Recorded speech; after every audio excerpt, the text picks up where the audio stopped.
Dragon Ball Super episode 62. Listen, I'm going to be honest. I almost don't want to review this episode. And here's why. In my last review, or my last discussion about 61, I said that Dragon Ball Super is a guilty pleasure series for me now. And that's true. It's 100% true. So whatever there's an episode that has transformations and fighting and, does what Akira Toriyama does well, then I'm excited. And then I really want to talk about it. But when there's an episode like this that attempts to explain the story a bit or, push the story forward where there isn't really much fighting, then that's not what guilty pleasures are about. Think about One Punch Man. Every episode of One Punch Man, there was some crazy shit happening. It was enjoyable, And if Dragon Ball Z wants to fit that genre almost of anime of guilty pleasures action, then it has to be the same thing. Every episode needs to be action on top of action on top of action, And this episode started with a little bit of action. We see what was happening with Trunks' new form. It looks like he's more powerful than Super Saiyan Blue at the moment. Not too sure how or why. I hope we get an explanation for that at some point. But yeah, it seems like what it took Goku and Vegeta years of training to accomplish after they meet Beerus and the God and the other gods and Whis, and even going into the hyperbolic time chamber and training for a year. It looks like what it took them, the strongest fighters in the world, to accomplish, Trunks is able to accomplish that and more in a matter of weeks with his transformation. And his hair doesn't even need to be blue. He doesn't even need to meet God. So I can't imagine what Trunks in God mode is going to be like, if that's even a thing, But anyway, the purpose of the episode was Goku and Vegeta and Piccolo, everyone decided that the best way to defeat Zamasu and Goku Black is to seal them. I gotta say, a couple things really that's interesting about this. This is the first opponent that Goku has fought that he feels like he cannot beat in hand-to-hand combat or by training and coming back and fighting. Which I think that's really interesting. The only other, that's not the first. The second one, the only other opponent is Beerus himself, right? So, that says a lot to how strong, Zamasu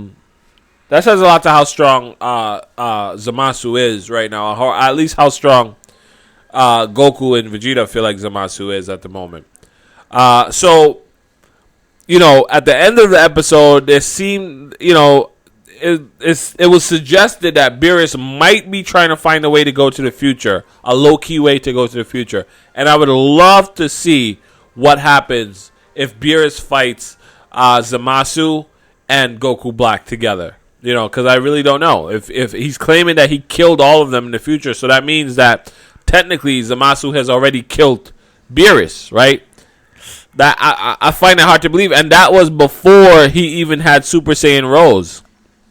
I don't know how that works out, So I would like to see that. I would like to get that explained if possible, but I don't expect much as far as an explanation. Another thing that I'm noticing is Akira Toriyama in Dragon Ball Super. He's bringing back old moves. So we got the Kaioken, brought that back against Hit, and that was cool as shit. That was exciting to watch, and I love that. And now he's bringing back the Evil Containment Wave, which if you didn't watch Dragon Ball, you probably don't even know what that is. But this is another sort of classic Dragon Ball move, an underused move. I'm really surprised that, thinking about this move, why wasn't it used against, Cell? Why wasn't it used against, Boo, and Frieza and people like that? But that, that aside, let's not ask those questions right now. There's enough questions that needs to be answered already in Dragon Ball Super for us to be thinking of more. I think he's going to be bringing this back. And I'm going to call this right now. I think in the next arc, we're going to see a newer version of the Spirit Bomb. We're going to see a souped up version of the Spirit Bomb. He's going to bring it back. Because I haven't seen Goku done the Spirit Bomb yet in Dragon Ball Super. And that was his go-to baby in Dragon Ball Z. So I think we're going to see like a universe-wide version of the Spirit Bomb or something of that sort. Maybe in a tournament arc or maybe, I don't know. But we'll see. Overall, the episode was okay. There wasn't enough fighting. I can't really, you just get to all these roadblocks in the story currently where it doesn't make sense and you can't really ask questions about it. You can't really think about it too hard. You gotta just think of it as like a guilty pleasure. I'm enjoying the fights, and there wasn't really much fighting in this episode. So that's it. I'm still enjoying the series though. I'm still liking the way things are going. It seems like Dragon Ball Super's popularity is skyrocketing right now, and that's a great thing. I feel like that means that there's something. If I think something's wrong with the series, maybe that's my own perception, since so many people seem to be enjoying it, and that's good, But yeah, I want to see what happens. It seems like they're back in the future next week, and hopefully it looks like there's a lot more fighting and stuff going on. The pace feels better. Like the pace of the episodes feel faster than Dragon Ball Z. So it's like. That's something I'm very happy about. So that's it, guys. If you enjoyed the episode, let me know. I'm almost at 100 subscribers. If you enjoyed, the things I have to say and you want to discuss it with me, just leave a comment. Let's talk about it and hit the subscribe button. I really appreciate it. Help me hit 100 subscribers. All right, guys. Thanks. Have a great one. Bye.